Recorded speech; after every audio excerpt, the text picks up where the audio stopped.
welcome to the deep dive.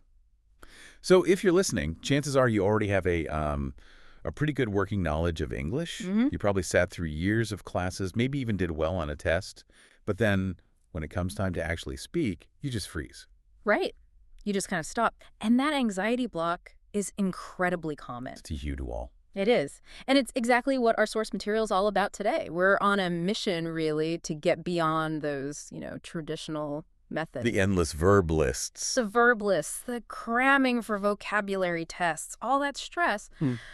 We want to shift the approach to what some researchers are calling integrated living, just living it. And the central idea here, which I found so liberating, is this. You absolutely do not need to sound like some perfect BBC News anchor to be good at English. Not at all. The goal is just communication.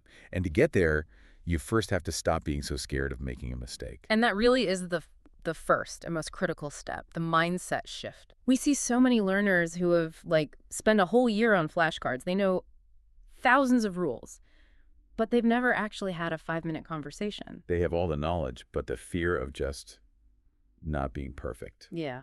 It's like an impenetrable wall. It is. So how do we start tearing it down? Well, the material suggests we start by just redefining what success even looks like. We have to prioritize consistency, and this part is key. Being kind to yourself. Being kind to yourself, yes, over, chasing that perfect performance right out of the gate. Exactly. And we have to understand why this is so hard for learners. In school, progress is loud, isn't it? Yeah. It's a test score. It's red ink on a paper. Right. It's a grade.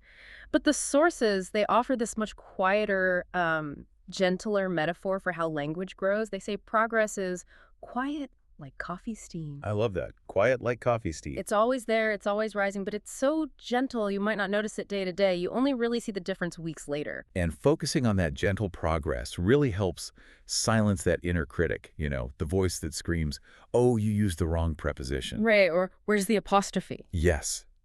And there's this great example in the sources about how low stakes most real conversations are. So imagine you mix up there, and there. Okay. As long as the other person understands what you mean. They get that you wanted the cookies, not the cat. Then the communication worked. It was a success. Absolutely.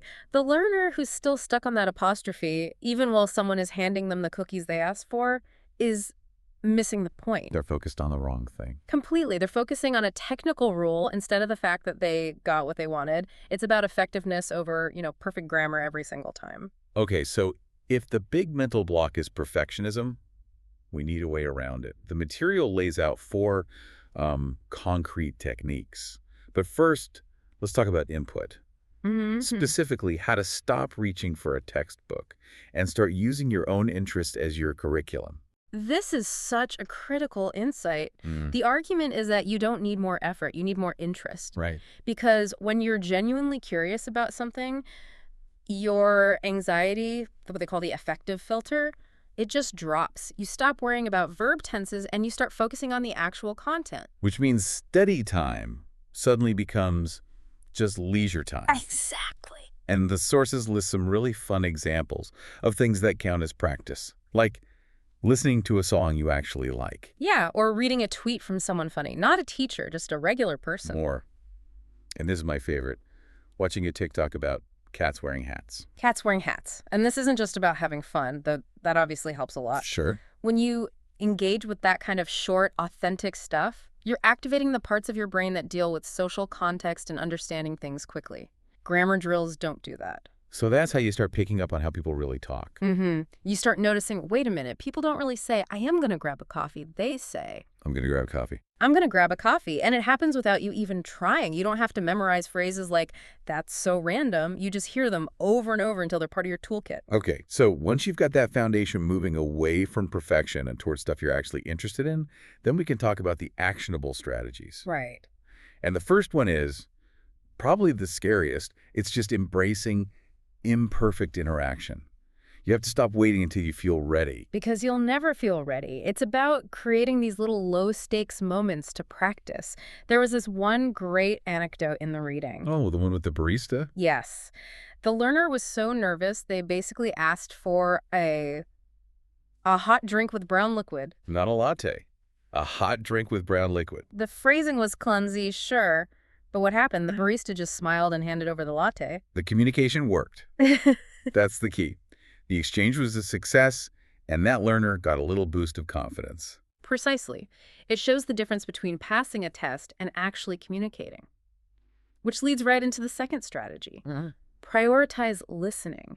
Listen way more than you speak, especially at the start. Right, because it helps you build up the patterns in your head. It reduces the mental effort when you finally do speak, and it helps you reframe what correct English even sounds like. Yeah, because we spend so much time learning formal written English that when we hear a native speaker say wanna or gotta, We think it's lazy or wrong. but it's not. It's That's just bad. natural. It's the rhythm of the language. It is, and listening to it constantly is how you develop that same rhythm yourself. You learn the real cadence, the real speed, not the textbook version. Okay, strategy 3. This one feels a little silly at first, but it's maybe my favorite because it is completely risk-free. Mm-hmm. It's practicing internal dialogue, literally just talking to yourself in English. It sounds kind of absurd, but the psychological benefit is huge. You can do it in the shower, walking the dog, anywhere. Your brain loves it because there's zero anxiety. You're the only one listening. You're just building those pathways for making sentences without any pressure. And the example phrase they used was so simple. It was just, today I'm going to eat lunch and maybe nap. Ah, yes. It's not about deep philosophy. No, it's just simple repetition. Mm-hmm. You're practicing the act of thinking in English, which is what you have to do before you can speak fluently. Okay, and that brings us to the last strategy. This one is for that feeling of being completely overwhelmed. Oh, I know that feeling. The mountain of vocabulary you still haven't learned. Exactly. How do you stay consistent when the task feels so enormous? The answer is the power of one. Just one thing. Just pick one thing a day. It could be one new word you try to use, one short video you watch twice, or just one sentence you say out loud. And the sources really stress this. That's enough. That is enough. If you do that one thing every day, you are making that quiet coffee steam progress. It turns this huge, scary task into something small and achievable. So, to bring this all together, what does this actually mean for you, the listener? If you take away just one thing from this deep dive, it should be this. You don't need to be perfect. You just need to be consistent and curious. Yes. And kind to yourself. The best way forward is to just weave English into the parts of your life you already enjoy. The songs, the funny videos, not just the homework. And just remember, every single fluent speaker was once a beginner who just didn't give up. The path is all about consistency, not about being perfect immediately. So, with that in mind, since the goal is that quiet, consistent progress, what's one thing you can commit to saying out loud today? Something that takes zero prep, zero flashcards. Maybe it's just an internal thought, or maybe it's that slightly awkward request to a barista. Just think about that. You've got this.